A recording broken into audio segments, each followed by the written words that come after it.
Hello everyone, welcome back to my channel Krittika's kitchen diary. আমার আজকের recipe তালের বড়া। আর এই তালের বড়া এই তালের সিজনে খেতে কিন্তু ভীষণই ভালো লাগে। বিশেষ করে জন্মাষ্টমীতে আমরা সকলেই তালের বড়া বানিয়ে থাকি।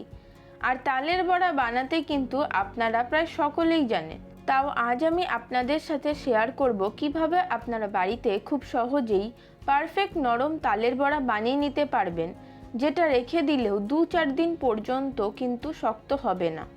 আর আমি আজকে আপনাদের সাথে তালের পাল্প বের করার পদ্ধতিটাও শেয়ার করব। আসুন দেখে নেওয়া যাক আমার আজকের এই রেসিপিটি। প্রতিদিনের মতো আজকের রেসিপিটা ভালো লেগে থাকলে লাইক, শেয়ার আর সাবস্ক্রাইব করতে কিন্তু একদমই ভুলবেন না। তো তালের বড়া বানানোর জন্য সবার প্রথমে আমি তালের পাল্পটাকে বের করে নেব। তো তার জন্য এখানে আমি একটা পাকা দেখে তাল নিয়ে নিয়েছি। এবারে সবার প্রথমে আমি মাথার দিকটাকে খুলে নিচ্ছি।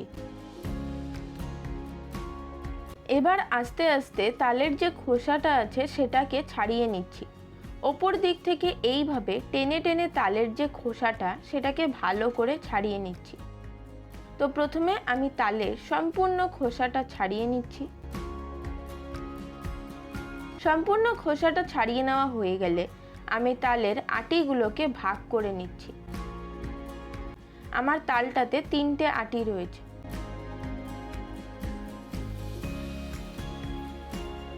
আটিগুলোকে ছাড়িয়ে নেওয়ার পর এর মধ্যে আমি অল্প পরিমাণে জল দিয়ে দিচ্ছি।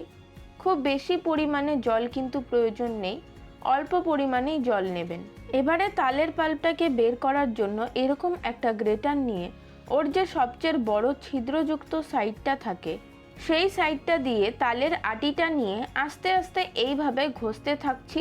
আর ধীরে ধীরে তালের পাল্পটা থালার মধ্যে জমা হতে থাকবে।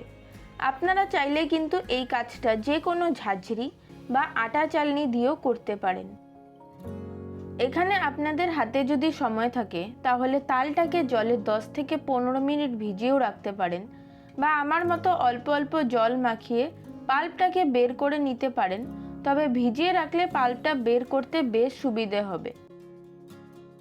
আর এই তালের পাল্পটাকে কিন্তু আপনারা যে কোনো স্টিলের এয়ারটাইট কন্টেনারে ভরে ডিপ ফ্রিজে মোটামুটি 3 থেকে 4 মাস পর্যন্ত স্টোর করে রেখে দিতে পারবেন।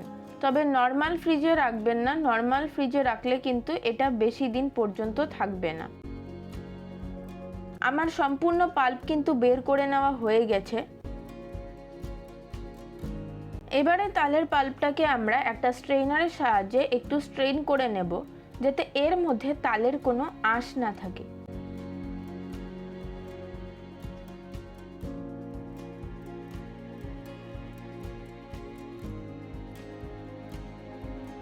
এবার তালের বড়া বানানোর জন্য ছেঁকে নেওয়া তালটা থেকে 1 কাপ পরিমাণে তাল মেপে আমি একটা বাটিতে নিয়ে নিচ্ছি। এর মধ্যে দিয়ে দেব সামান্য একটু নুন, দিয়ে দেব 1/2 কাপ পরিমাণে চিনি। মিষ্টিটা আপনারা আপনাদের স্বাদ অনুযায়ী দেবেন। এবারে চিনিটাকে খুব ভালো করে তালের পাল্পটার সাথে মিশিয়ে নেব। আপনারা চাইলে কিন্তু এখানে গুঁড়ো করে নেওয়া চিনিরও ইউজ করতে পারেন, আর গুঁড়ো চিনি ইউজ করলে কিন্তু এটা আরও তাড়াতাড়ি মিশে যাবে। চিনিটা ভালো করে মিশে গেলে এর মধ্যে দিয়ে দেব আগে থেকে জলে ভিজিয়ে রাখা 3/4 কাপ পরিমাণে সুজি, আর দিয়ে দেব 1/2 কাপ পরিমাণে ময়দা। এখানে সুজির জায়গায় আপনারা চাইলে চালের গুঁড়োরও ইউজ করতে পারেন, তবে সুজি ইউজ করলে সুজিটাকে অবশ্যই চেষ্টা করবেন তালের বড়া বানানোর অন্তত পক্ষে 10 থেকে 15 মিনিট আগে ভিজিয়ে তারপর ইউজ করার, না হলে কিন্তু তালের বড়াগুলো ভালো হবে না। এবারে আমি সমস্ত কিছুকে খুব ভালো করে মিশিয়ে নিচ্ছি।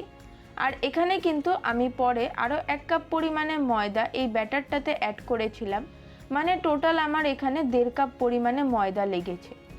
এবার এই ব্যাটারটাকে আমি মোটামুটি 10 মিনিট মতো এইভাবে একটু ফেটিয়ে নেব। এতে করে ব্যাটারটাতে এয়ার বাবলসের সৃষ্টি হবে আর তালের বড়াগুলো অনেক বেশি সফট হবে আর ফুলবেও। তো ব্যাটারটাকে আমি কিছুক্ষণ খুব ভালো মতো একটু এইভাবে ফেটিয়ে নিলাম।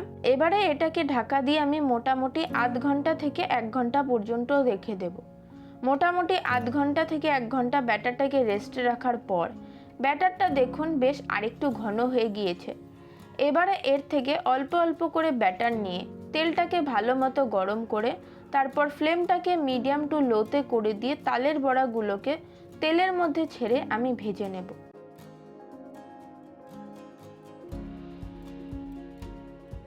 দেখুন তালের বড়াগুলো কত সুন্দরভাবে ফুলেছে। ব্যাটারটাকে সঠিক পরিমাণ মেপে তৈরি করলে তালের বড়া কিন্তু এরকমই একদম ফোলা ফোলা, সফট আর পারফেক্ট তৈরি হবে। তালের বড়াগুলোকে লালচে করে ভেজে নেওয়া হয়ে গেলে এগুলোকে আমি তেল থেকে তুলে একটা পাত্রে রেখে দিলাম। এই একইভাবে আমি সমস্ত তালের বড়াগুলোকে ভেজে তুলে নেব। আর বড়াগুলোকে কিন্তু মিডিয়াম টু লো ফ্লেমেই ভাজতে হবে। ব্যাস, তাহলে তৈরি হয়ে গেল আমাদের তালের বড়া। আপনারা একবার এইভাবে স্টেপ বাই স্টেপ আর সঠিক পরিমাণ মেপে তালের বড়া তৈরি করে দেখবেন। আশা করি তালের বড়াগুলো একদম সফট, ফোলা ফোলা আর পারফেক্টভাবে তৈরি হবে, আর ভেতরটাও সুন্দর জালি জালি হবে, যেটা 2-3 দিন পর্যন্ত রেখে খেলেও কিন্তু শক্ত হবে না। রেসিপিটা কেমন লাগলো কমেন্ট করে অবশ্যই জানাবেন। আর রেসিপিটাকে ইউটিউব থেকে দেখে থাকলে চ্যানেলটিকে সাবস্ক্রাইব করে পাশে থাকা বেল আইকনটিকেও অবশ্যই প্রেস করে দেবেন। আর ফেসবুক বা ইনস্টাগ্রাম থেকে দেখে থাকলে পেজটিকে ফলো করে দেবেন। আর দেখতেই পেলেন আমি কত সুন্দর এক হাত দিয়েই তালের বড়াটাকে কিন্তু ছিঁড়ে ফেললাম। মানে কতটা সফট আর পারফেক্ট হয়েছে আমার তালের বড়াগুলো, আশা করছি বুঝতেই পারছেন। তাহলে আজকের মতো এই পর্যন্ত। দেখা হবে পরের ভিডিওতে নতুন কোনো রেসিপির সাথে। ভালো থাকবেন, সুস্থ থাকবেন, ধন্যবাদ।